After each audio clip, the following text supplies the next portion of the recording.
دعا کیجیے رب کائنات ہم سب کی حاضری اپنی مقدس بارگاہ میں قبول و منظور فرمائے۔ احباب ذی وقار، اللہ رب العزت نے قرآن پاک میں ارشاد فرمایا کل نفس ذائقۃ الموت، کہ ہر ذی روح شے نے موت کا ذائقہ چکھنا ہے۔ قرآن پاک کے لفظوں پہ غور فرمائیں۔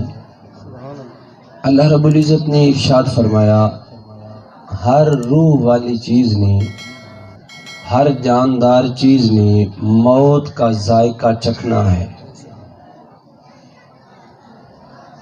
اب یہاں پہ اللہ پاک نے یہ قید نہیں لگائی کہ کتنے سال کا ہو کہ کتنے دنوں کا ہو کہ کسی نے جانا ہے، وقت مقرر نہیں فرمایا، کسی ایک کے لیے بھی اس کو ظاہر نہیں کیا کہ تیرا کتنا ٹائم ہے۔ قرآن پاک میں یہ بھی نہیں فرمایا کہ کسی نے بچپن میں جانا ہے، گورے نے بچپن میں جانا ہے، کالے نے جانا ہے، عربی نے جانا ہے، اجمی نے جانا ہے، کس نے جانا ہے، کوئی ترتیب نہیں رکھی۔ جب مالک کی مرضی ہوتی ہے کسی کو اپنے پاس بلا لیتا ہے، وہ مالک بھیجنے میں ترتیب رکھتا ہے۔ اس نے بھیجنے میں پہلے باپ کو بھیجا، اولاد کو اس کے بعد بھیجا، آنے میں ترتیب مالک نے رکھی ہے، مگر واپس بلانے میں اس مالک نے ترتیب کوئی نہیں رکھی، جب چاہتا ہے لے لیتا ہے۔ اگر سادی زبان میں کہوں تو جس طرح فصل ہوتی ہے تو جس کی فصل ہوتی ہے چاہے وہ کچی کو کاٹ لے یا پکی کو کاٹ لے، پکا کے لے لے یا کچی کو ہی کاٹ لے، تو رب کائنات نے اس مخلوق کے اندر ہر ذی روح شے کے لیے فرمایا کل نفس ذائقۃ الموت، کہ جتنی بھی کائنات کے اندر ذی روح چیزیں ہیں، جاندار چیزیں ہیں، ان نے موت کا ذائقہ چکھنا ہے۔ اب دیکھیں اللہ پاک نے فرمایا ہے موت کا ذائقہ چکھنا ہے، یہ نہیں فرمایا کہ سب نے مرنا ہے۔ لفظوں پہ غور فرمائیں۔ اس مالک کائنات نے یہ نہیں فرمایا کہ ہر شے نے مرنا ہے، بلکہ فرمایا موت کا ذائقہ چکھنا ہے۔ ذائقہ چکھنے میں اور کچھ کھانے پینے میں بڑا فرق ہوا کرتا ہے۔ بھئی ایک دیگ بنی ہے چاولوں کی، ان میں سے 2-4 چاول چکھ لیے تو ہو گیا چکھنا، اگر پیٹ بھر کے کھا لیا تو وہ ہو گیا کھانا۔ اللہ رب العزت نے فرمایا موت کا ذائقہ چکھنا ہے، کھانے کے لیے تو بھیجی نہیں ہے۔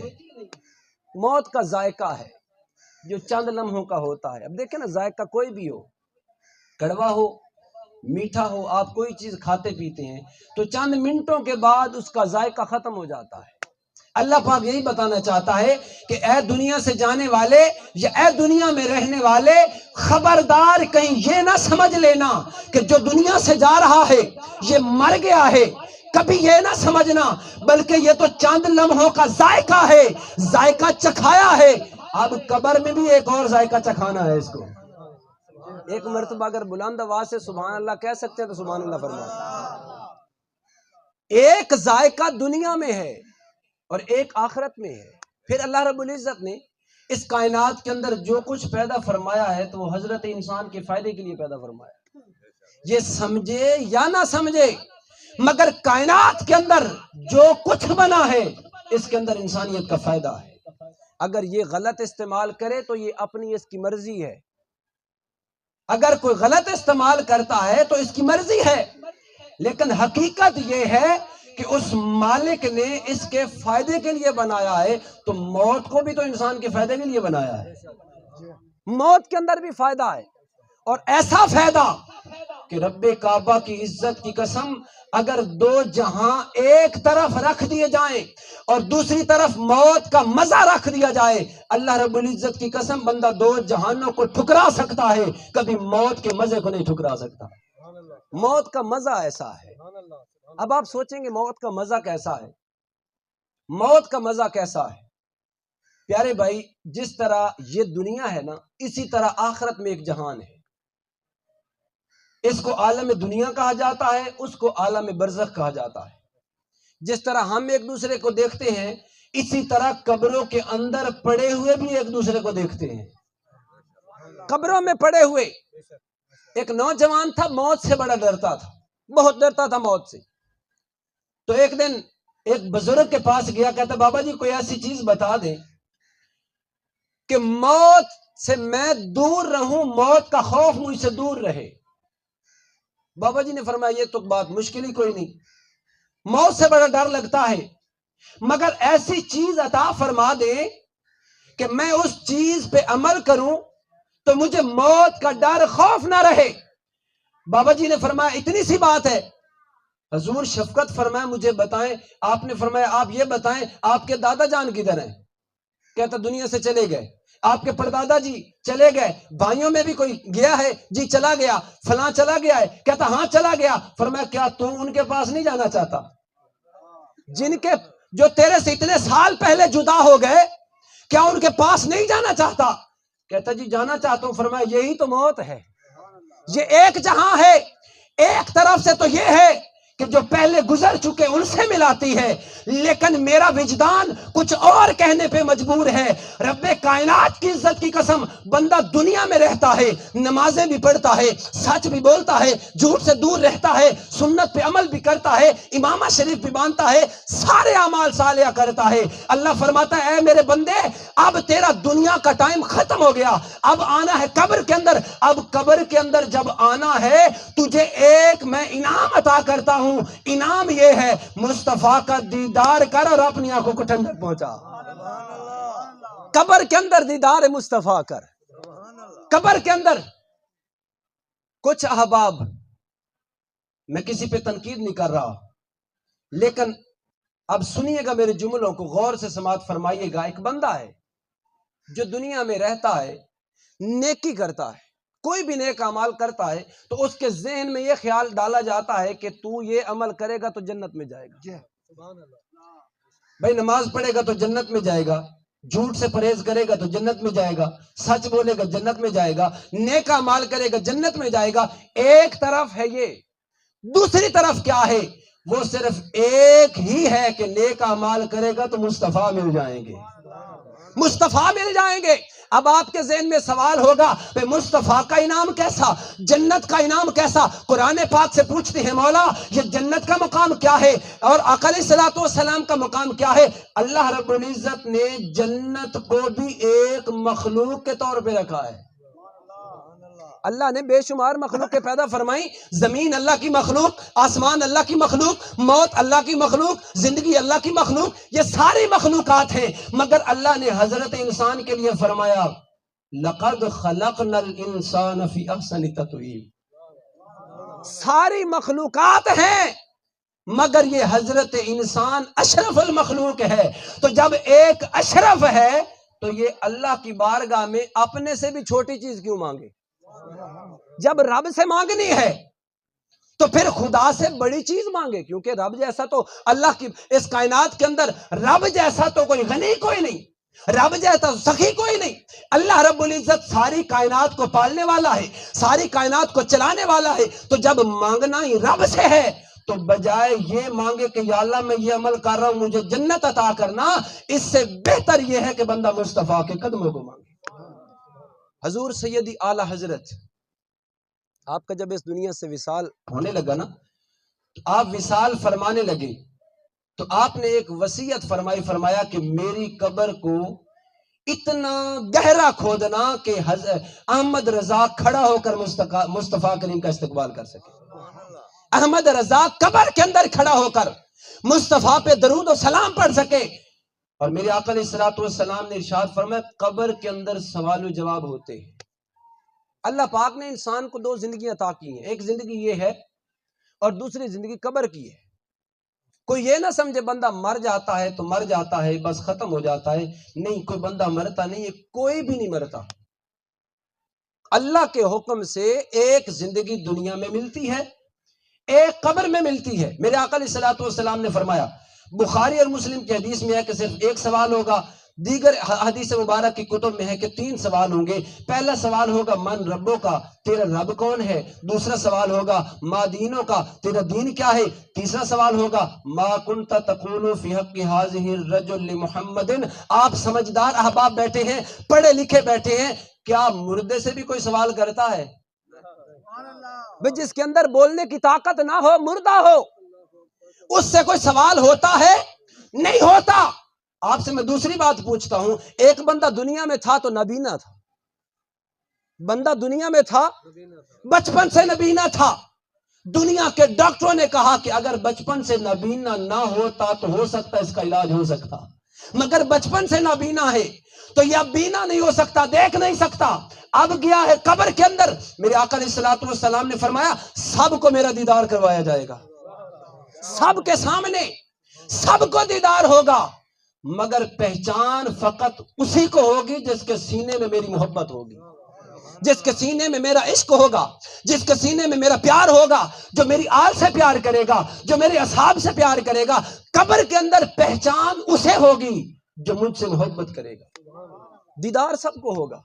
میرا سوال یہ ہے کہ جو بندہ دنیا میں تھا تو نابینا تھا، جب قبر کے اندر گیا ہے تو اس کو اللہ نے آنکھیں عطا کر دی. تو مجھے ایمان سے بتائیں اس زندگی سے بہتر ہے نا وہ زندگی؟ اس زندگی سے بہتر ہے نا وہ زندگی؟ تو کیوں نہ ہو کہ بندہ اس عارضی زندگی سے جان چھڑا کر اس مالک کی بارگاہ میں پہنچے. نعرہ تکبیر، نعرہ رسالت، نعرہ خلافت، نعرہ حیدری. اسی لیے میرے آقا علیہ الصلوۃ والسلام نے فرمایا یہ دنیا مومن کے لیے قید خانہ ہے، قید خانہ ہے. تو ہم سمجھتے ہیں کہ یہ دنیا سے چلا گیا ہے، ہم سمجھتے ہیں کہ معاذ اللہ یہ مر گیا ہے. کچھ لوگ کہتے ہیں کہ مار کے مٹی میں مل گیا ہے، مگر حقیقت یہ ہے بندہ قبر میں جاتا ہے تو زندہ ہو جایا کرتا ہے، بندہ زندہ ہوتا ہے. ایک زندگی یہ ہے، جب دنیا میں تھا نبینا تھا، جب قبر میں جائے گا تو یہ نہیں فرمایا کہ نبینے کو کچھ نظر نہیں آئے گا دوسروں کو نظر آئے گا، نہیں فرمایا میرے آقا نے کسی مقام پر. سب کو دیدار ہوگا. تو دیدار تو وہ کرے گا جس کو مصطفیٰ علیہ الصلوۃ والسلام کی نگاہ کرم سے آنکھیں ملیں گی. پھر آئیے، ایک تھی یہ بات آنکھیں مل جائیں گی. دوسری بات یہ ایک بندہ تھا بچپن سے گونگا تھا، اور اس گونگے کی حقیقت یہ ہے کہ یہ کانوں سے بہرا ہوتا ہے، زبان کا اس میں کوئی پرابلم نہیں ہوتا. سائنسدان ڈاکٹر حضرات بتاتے ہیں کہ ان کو کانوں کا مسئلہ ہوتا ہے. جس نے کبھی کوئی لفظ سنا ہی نہیں تو وہ بولتا ہی نہیں، جب سنا نہیں تو بولتا بھی نہیں. جب بندہ اس دنیا سے جاتا ہے فرشتے اٹھا کے پوچھتے ہیں من ربو کا، بتا تیرا رب کون ہے. کیا فرشتوں کو خبر نہیں ہے کہ یہ تو دنیا میں سنتا ہی نہیں تھا؟ جس سے ہم پوچھ رہے ہیں یہ تو سنتا ہی نہیں تھا، اس کے اندر تو سننے کی طاقت نہیں تھی، پوری زندگی یہ بولا نہیں. تو کیا ایسا بھی ہو سکتا ہے کہ جو ناممکن ہو تو اللہ فرمائے جاؤ فرشتوں اس سے جا کے سوال کرو. رب کو بھی پتا ہے دنیا میں نہیں سنتا تھا، رب کو بھی پتا ہے کہ یہ دنیا میں نہیں بولا، مگر فرشتوں کو بھیجا ہے. اس نے سنا بھی نہیں، اس نے بولا بھی نہیں، لیکن یہ اگر حضور کا پیار رکھتا ہے تو بتائے گا مصطفیٰ کون ہے. ایک زندگی ہے جس زندگی دنیا میں شروع ہوتی ہے، اور ایک زندگی وہ ہے جو قبر میں شروع ہوتی ہے. دنیا کی زندگی یہ کیسی عظیم زندگی ہے. جب بچہ اس دنیا میں آتا ہے، جب بچہ اس دنیا میں آتا ہے تو اس کے چاند لوائے جو ان کے عزیز و اقارب ہوتے ہیں وہ خوش ہوتے ہیں. بچہ دنیا میں آتا ہے، چند لوگوں کے لیے خوشی ہوتی ہے، مگر جب جاتا ہے تو یہ غم بڑے بڑے لوگوں کو دے جاتا ہے. یہ ہجر کا غم ہوتا ہے، اس کی جدائی کا. یہ نہیں ہوتا کہ یہ دنیا چھوڑ کے کیوں جا رہا ہے، غم یہ ہوتا ہے کہ ہمارا پیارا تھا، کچھ سال ہمارے ساتھ رہا، اس کے اخلاق بڑے اچھے تھے، اس کا کردار بڑا اچھا تھا، آقا علیہ الصلوۃ والسلام سے پیار کرتا تھا، کریم آقا کی بارگاہ میں درود و سلام پڑھتا تھا، آقا علیہ الصلوۃ والسلام کا بڑا غلام تھا. اس بات کا ہجر ہوتا ہے جس غم میں آنسو آیا جایا کرتے ہیں. اب دیکھیں بچہ جب دنیا میں آتا ہے تو جب آتا ہے تو اس کا لباس نہیں ہوتا، لیکن جب بھیجا جاتا ہے تو لباس کے ساتھ بھیجا جاتا ہے. دیکھیں پھر دیکھیں لباس میں بھی فرق ہے. جب بچہ اس دنیا میں آتا ہے تو ماں جب بچہ اس دنیا میں آتا ہے تو بچے کی دو کنڈیشنز ہوتی ہیں، ایک ہوتا ہے بیٹا اور دوسری ہوتی ہے بیٹی۔ اسلام کے اندر اتنا پاکیزہ دین ہے کہ یہ اسلام جب آتا ہے بچہ تو اس پہ جسم پہ کپڑا نہیں ہوتا، مگر جب بھیجا جاتا ہے تو ایک اچھا لباس پہنا کے بھیجا جایا کرتا ہے، اچھا لباس پہنایا جاتا ہے اس بندے کو، کہ کیونکہ حضور کی بارگاہ میں جا رہا ہے۔ پھر دیکھیں ایک اور بڑا راز ہے اس موت کے اندر، بندہ جب اس دنیا میں آتا ہے، بیٹا ہوتا ہے یا بیٹی ہوتی ہے، جب بیٹا ہوتا ہے تو اس کو بھی لباس دیا جاتا ہے، بیٹی ہوتی ہے اس کا بھی لباس دیا جاتا ہے، مگر جانے کی ترتیب میں کچھ اور بڑھا دیا جاتا ہے۔ جب مرد اس دنیا سے جاتا ہے، علماء تشریف فرمائیں اس کے کپڑے جو بدن کے ہوتے ہیں ان کی تعداد ہے 3۔ اسلام ایسا پاکیزہ دین ہے جو 3 کپڑے دے کے مرد کو بھیجتا ہے، اور جب عورت کی بات آتی ہے تو اس کو 5 کپڑے دے کے بھیجتا ہے۔ آپ سے کوئی پوچھے اسلام کیا ہے، اسلام کیا ہے، اسلام کیا دیتا ہے اس معاشرے کو، تو اس کو جواب دیں کہ جو اسلام مرنے کے بعد بھی عورت کو اتنی عزت دیتا ہے اس مقدس دین کو اسلام کہا جاتا ہے۔ عورت کی اتنی تکریم دیتا ہے، تکریم دیتا ہے۔ پھر جب بچہ اس دنیا میں آتا ہے تو اس کا کوئی خاص پروٹوکول، اس کا کوئی جناب والا استقبال کوئی نہیں کیا جاتا، مگر جب جاتا ہے نا تو یہ نہیں پوچھا جاتا بے رنگ پور کی سرزمین سے یہ جنازہ کس کا جا رہا ہے، کوئی خاص ہے جو عام ہے، بس جب جنازہ دیکھتا ہے استقبال میں کھڑا ہو جاتا ہے۔ یہ ہے آنا اور جانا۔ آنا کیسا ہے اور جانا کیسا ہے؟ اس اسلام نے تو اس حضرت انسان کو بڑے اعلیٰ رتبے عطا فرمائے۔ پھر دیکھیں جب آتا ہے تو اس بچے کو کوئی اٹھائے تو کوئی کہہ سکتا ہے کہ بچے کو اٹھانے سے اللہ رب العزت اس بندے کو اتنی نیکی عطا فرمائے گا؟ کسی حدیث میں آیا ہو، کہیں آیا ہو کہ بچہ پیدا ہوا ہے، کسی نے بھی اٹھا لیا ہے، اس بچے کو اٹھانے کا اجر ملے گا؟ کہا جاتا ہے مردے کیا دیتے ہیں، کہا جاتا ہے قبروں والے کیا دیتے ہیں، کہا جاتا ہے مزاروں والے کیا دیتے ہیں۔ میں کسی پہ تنقید نہیں کرتا، مگر سمجھانا یہ چاہتا ہوں جو گناہگار کا جنازہ بھی ہو، سیاہکار کا جنازہ بھی ہو، میرے آقا نے فرمایا جب میت کو کندھا دیا جاتا ہے، 1 قدم کندھا دے گا 1 کبیرہ گناہ معاف کر دیا جائے گا۔ اگر میت کو غسل دیا جائے گا تو غسل دینے والے کے اللہ رب العزت گناہوں کو معاف فرما دے گا۔ بتانے کا مقصد یہ ہے کہ اسلام اتنا مقدس دین ہے، جب جانے والا تو دنیا سے چلا جاتا ہے مگر پیچھے لوگوں کو کئی قسم کا فائدہ دے جاتا ہے، فائدہ دے جاتا ہے۔ آتے ہوئے اذان ہوتی ہے اور جاتے ہوئے نماز ہوتی ہے، نماز ہوتی ہے۔ اب جب جنازہ پڑھا جاتا ہے، جنازہ پڑھا جاتا ہے، میرے آقا علیہ الصلوۃ والسلام نے فرمایا جو بندہ فقط جنازے میں شامل ہوتا ہے اللہ اس کو 1 قرآن ثواب عطا فرماتا ہے۔ کتنا مقدس دین ہے، اس دین کے اندر کتنا پیار ہے، کتنی محبت ہے۔ جانے والا جو بھی ہے اس کی قوم کی طرف نہ دیکھیں۔ کیا اللہ رب العزت نے، میرے آقا علیہ الصلوۃ والسلام نے یہاں فرمایا کہ کسی پیر کے جنازے میں فقط ثواب ملے گا، کسی عالم کے جنازے میں شامل ہوں گے تو ثواب ملے گا؟ کہیں یہ فرمایا ہے کہ کسی محدث کے جنازے میں ملیں گا تو تب فقط ثواب ملے گا؟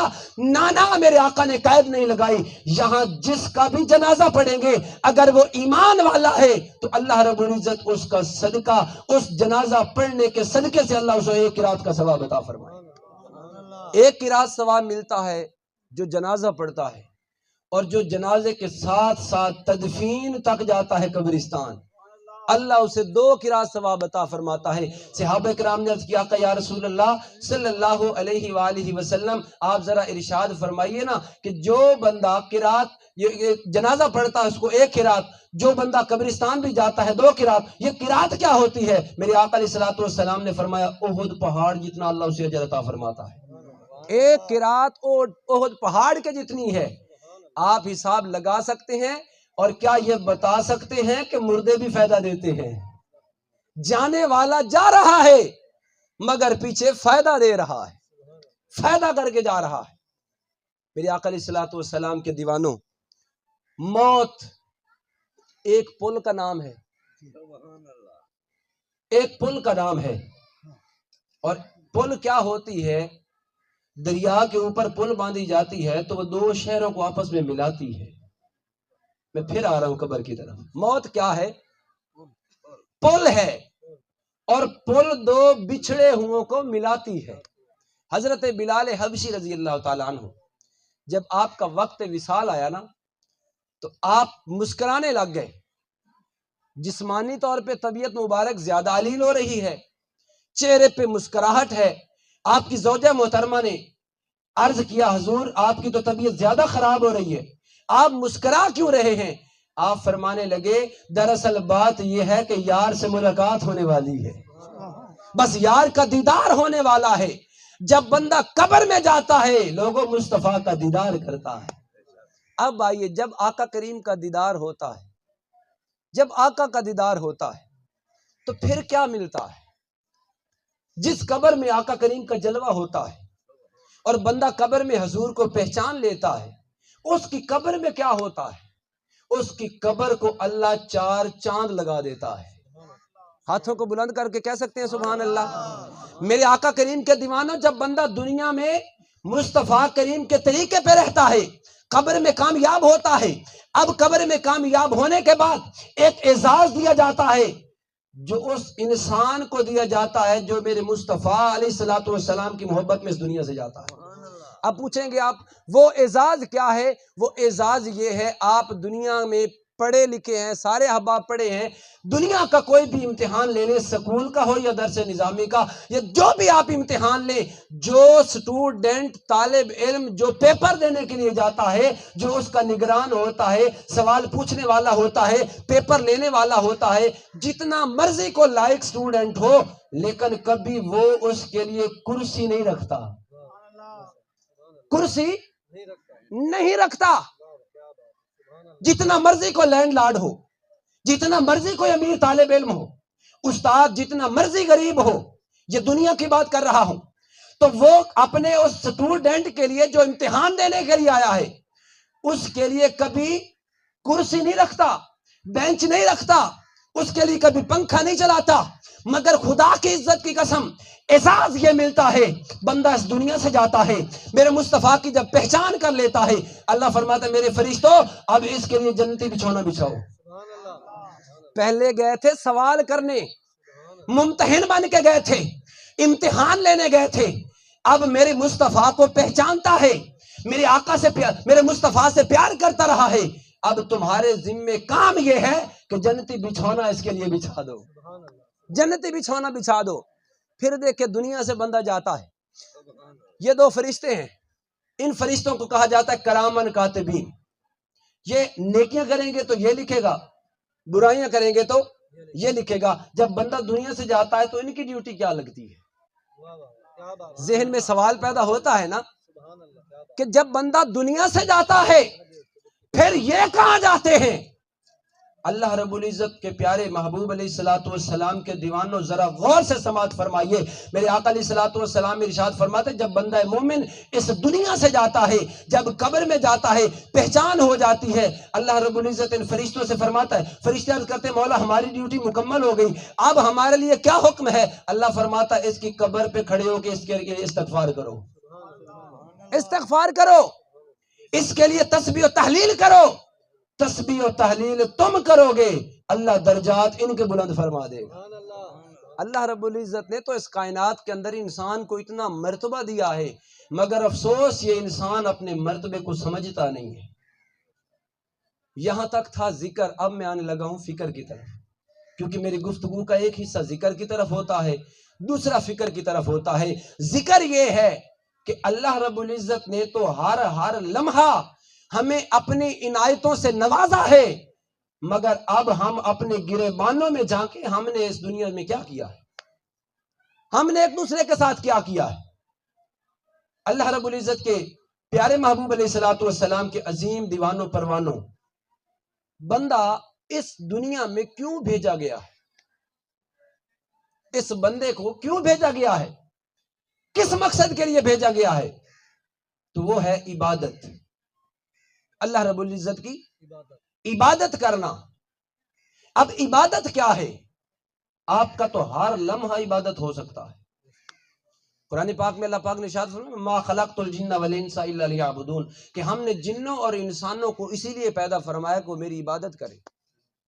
تو جب مقصد ہے عبادت، ہم کسے عبادت سمجھتے ہیں؟ نماز پڑھنا، 5 نمازیں پڑھ لی یہ عبادت ہے، نمازوں کے ساتھ تہجد بھی پڑھ لی یہ عبادت ہے، قرآن پاک کی 2 ٹائم تلاوت کر لی کیا یہ عبادت ہے؟ یا سر پہ ٹوپی رکھ لی یہ عبادت ہے؟ کیا سر پہ جناب جسم پہ سنت کے مطابق لباس پہن لیا فقط یہ عبادت ہے؟ یہ بھی عبادت ہے، مگر جس عبادت کا میں ذکر اب کرنے لگا ہوں وہ کچھ اور ہے۔ اللہ رب العزت نے قرآن پاک میں ارشاد فرمایا ہے یقیمون الصلاۃ، نماز قائم کرو۔ کیا فرمایا ہے؟ نماز قائم کرو۔ اللہ رب العزت نے نماز پڑھنے کا حکم نہیں فرمایا۔ اب میری بات دوبارہ توجہ سے سماعت فرمائیں، اللہ رب العزت نے پورے قرآن پاک کے اندر نماز پڑھنے کا حکم نہیں، نماز قائم کرنے کا حکم فرمایا ہے۔ آپ کا حق بنتا ہے آپ پوچھیں کہ نماز پڑھنا کیا ہوتا ہے اور قائم کرنا کیا ہوتا ہے، تاکہ اس مطابق زندگی بسر ہو۔ اللہ رب العزت نے فرمایا نماز قائم کرو، نماز قائم کرو، نماز قائم کرو۔ نماز قائم کرنے کا مقصد کیا ہے؟ آئیے ذرا نماز پڑھتے ہیں۔ سبحانک اللہم و بحمدک و تبارک اسمک، نماز شروع ہوتی ہے اللہ کی تسبیح و تحلیل سے، فاتحہ پڑھی جاتی ہے، سورت ملائی جاتی ہے، پھر آگے تسبیح پڑھی جاتی ہے، سجدے میں اللہ کی تسبیح پڑھی جاتی ہے، اتحیات میں بیٹھا جاتا ہے، مصطفیٰ پہ درود و سلام پڑھا جاتا ہے۔ میں نے یہ سفر جلدی طے کروا دی کیونکہ ٹائم کم ہے اور میں نے زیادہ بات سمجھانے کی کوشش کرنی ہے۔ اب آئیے نماز قائم کیسے ہوتی ہے، پڑھی کیسے جاتی ہے؟ نماز پڑھی مسجد میں جاتی ہے اور قائم محلے میں کی جاتی ہے۔ پڑھی مسجد میں جاتی ہے اور قائم دکان پہ بیٹھ کے ہوتی ہے۔ پڑھی مسجد میں جاتی ہے مگر قائم کالج میں ہوتی ہے۔ پڑھی مسجد میں جاتی ہے قائم مدارس میں ہوتی ہے۔ پڑھی مسجد میں جاتی ہے قائم تنہائی میں ہوتی ہے۔ آپ پوچھے پڑھی کیسے جاتی ہے، قائم کیسے ہوتی ہے؟ وہ پڑھی ایسے جاتی ہے جیسے پڑھتے ہیں، اور قائم یہ ہوتی ہے کہ ہم اپنے اخلاق کو سنوار کے رکھیں، کیونکہ نماز کی ابتدا اللہ کی تسبیح سے ہوتی ہے، اللہ رب العزت کے ذکر سے ہوتی ہے، اور جب اختتام پہ پہنچتی ہے تو دعا پہ ختم ہوتی ہے۔ بھائی نماز مولا تیری ہے، تیرا ذکر آ گیا، غیر اللہ کا نہیں آنا چاہیے تھا، تیرے محبوب کا آ گیا، چلو تیرا محبوب ہے، تو جان اور تیرا محبوب جانے، اب مومنین کا ذکر کیوں کیا ہے؟ اللہ پاک فرمانا چاہتا ہے اے میرے بندے، میں تمہیں سمجھانا تو یہی چاہتا ہوں کہ نماز کی ضرورت مجھے تو ہے نہیں، کیونکہ کائنات کے اندر اس مالک کا کوئی ایک بار بھی نام لینے والا نہ ہو۔ اللہ کی عزت کی قسم، اللہ کی شان میں ایک ذرہ برابر بھی فرق نہیں پڑتا۔ وہ تب بھی رب تھا جب کوئی نہیں تھا، جب کوئی ذکر کرنے والا نہیں تھا، وہ تب بھی رازق تھا، وہ تب بھی خالق تھا، وہ تب بھی مالک تھا، وہ تب بھی خبیر تھا۔ تو ساری صفات، ساری ذاتیں، ذات جو میرے خدا کی تھی، جو شانیں تھی، جو عظمتیں تھی، وہ سب اسی طرح ہیں۔ تو جب بندہ نماز نہیں پڑھتا تو اس کی ربوبیت میں تو کمی کوئی نہیں آتی، اس کی شان میں تو ذرا برابر بھی کمی نہیں آتی۔ تو مولا یہ نماز پڑھنے کا کیوں حکم فرماتا ہے؟ اللہ رب العزت فرمانا یہ چاہتا ہے میرے بندے میری تسبیح بھی کرتا ہے، میرے مصطفیٰ پہ درود و سلام بھی پڑھتا ہے، اب تیرے لیے حکم یہ ہے کہ بیٹھا میری بارگاہ میں ہے، پر دعا اپنی بخشش کی کر، اپنے والدین کی بخشش کی کر۔ اب سنیے گا، اللہ پاک نے فرمایا ربنا اغفر لی ولی والدی، اے بندے اب پڑھ مولا میری بخشش فرما، میرے والدین کی بخشش فرما، وللمؤمنین اور مومنوں کی بخشش فرما۔ میری بخشش فرما، میرے والدین کی بخشش فرما، وللمؤمنین اور مومنوں کی بخشش فرما۔ آپ سے میرا سوال یہ ہے کہ دعا پیاروں کے لیے ہوتی ہے یا دشمنوں کے لیے ہوتی ہے؟ بول کے بتائیے گا ذرا۔ جن سے پیار ہوتا ہے دعا بھی اسی کے لیے ہوتی ہے۔ اللہ بتانا یہ چاہتا ہے تمہیں بھیجا اسی لیے ہے کہ انسانیت سے پیار کیا کر، تجھے بھیجا اسی لیے ہے کہ مسلمانوں سے پیار کیا کر، تمہیں بھیجا اسی لیے ہے کہ میرے محبوب کی امت سے پیار کر، ان کی بخشش کی دعا کر. نماز کے اندر مسجد کے اندر بیٹھ کے جس طرح دعا کرتا ہے تو میرے ساتھ ایک وعدہ کر رہا ہوتا ہے کہ مولا میں مومنین سے پیار کرتا ہوں. تو جب مسجد سے باہر نکلا کر تو ان کے شکوے نہ کیا کر. جب مسجد سے باہر نکلا کر دھوکہ نہ کیا کر. جب مسجد سے باہر نکلا کر تو گالم گلوچ نہ کیا کر. جب مسجد سے باہر نکلتا ہے کسی کی ماں بہن کی طرف آنکھ اٹھا کے نہ دیکھا کر. نماز کا مقصد یہ ہے، نماز پڑھی مسجد میں جاتی ہے اور قائم محلے میں کی جاتی ہے. پڑھنے میں اور قائم کرنے میں یہ فرق ہے. ایک بندہ 40 سال عبادت کرتا ہے، 40 سال نمازیں بھی پڑھی، روزے بھی رکھے، حج بھی کیے، زکوٰۃ بھی دی، مگر اس کی زبان سے دوسرا مسلمان محفوظ نہ رہا. مجھے ایمان سے بتائیں، نماز تو یہ تھی جو برائیوں سے روک دیتی تھی. قرآن پاک میں اللہ پاک نے ارشاد فرمایا کہ نماز برائی اور بے حیائی کے کاموں سے روکتی ہے. تو جو بندہ 40 سال نماز پڑھتا ہے، 40 سال نماز کے بعد اگر نماز کا اتنا سا بھی اثر نہیں کہ اس کے زبان سے غیبت رک جائے، اس کی زبان سے چغلی رک جائے، اس کی زبان سے گالم گلوچ رک جائے، جب یہ بھی نہ ہو تو پھر سمجھ لیجئے کہ اس کی نماز قبول ہی نہیں ہوئی.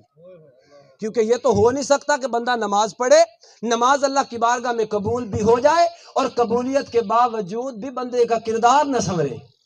یہ تو ممکن نہیں. تو پھر جب بندے کا کردار ہی نہیں سنورتا تو پھر یوں سمجھے نماز قائم ہی نہیں ہوئی. تو حکم پڑھنے کا تو تھا نہیں، حکم تو تھا قائم کرنے کا. تو قائم تو تب ہوتی ہے جب بندہ 24 گھنٹے رہتا ہے تو قائم رہے. نماز قائم تب ہے کہ بندے کے پاس 24 گھنٹے نماز ہو. پھر دیکھیں، ایک اور مثال سے آپ کو عرض کر دیتا ہوں.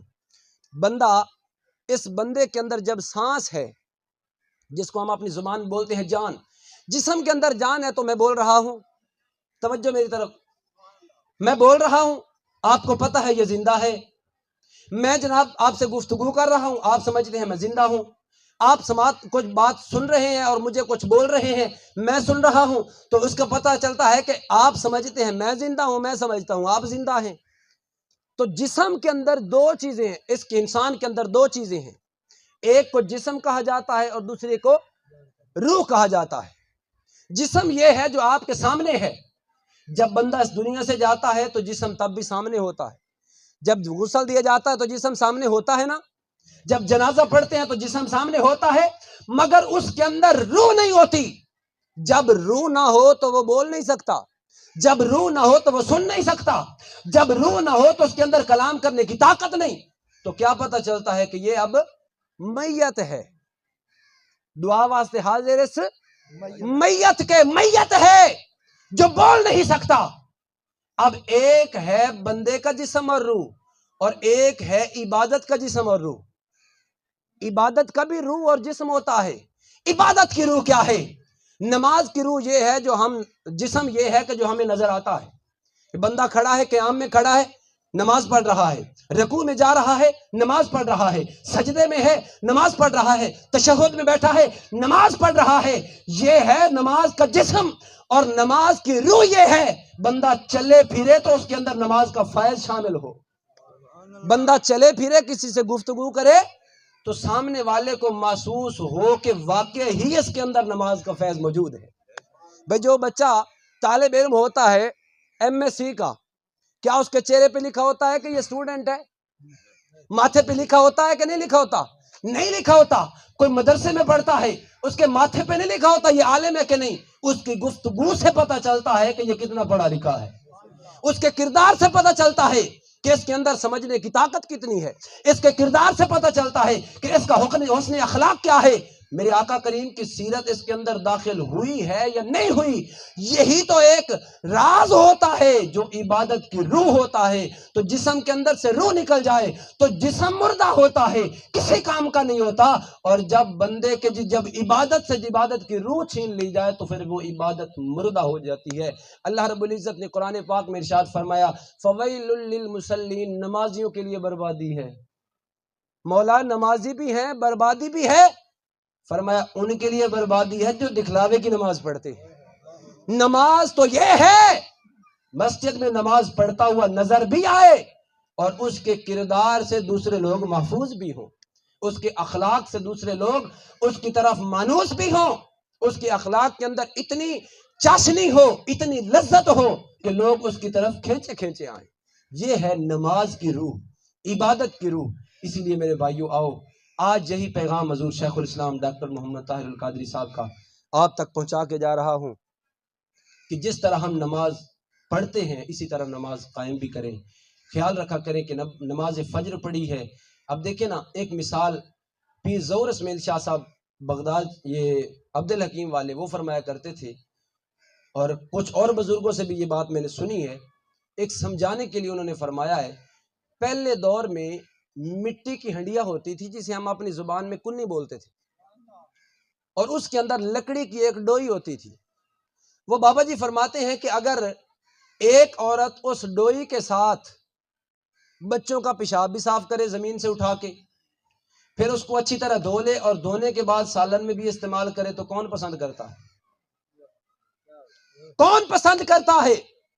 تو جب ایک دنیا دار بندہ یہ پسند نہیں کر سکتا تو اللہ کی بارگاہ میں جو زبان پیش کرتے ہیں، اس زبان کے اندر اگر لغویات بھی ہوں، گالیاں بھی ہوں، چغلی بھی ہو، یہ سارے کام کاج کر کے ہم زبان کو اس طرح ناپاک کر کے جب مسجد میں جائیں گے تو ہمیں کیا ملے گا؟ اسی لیے تو بابا بلے شاہ صاحب نے فرمایا تھا، باروں دھونے گٹے گوڈے تیرے اندر رہی پلی تھی، اور جاؤ دنیا دارا تو رب نال وچار سوی کی تھی۔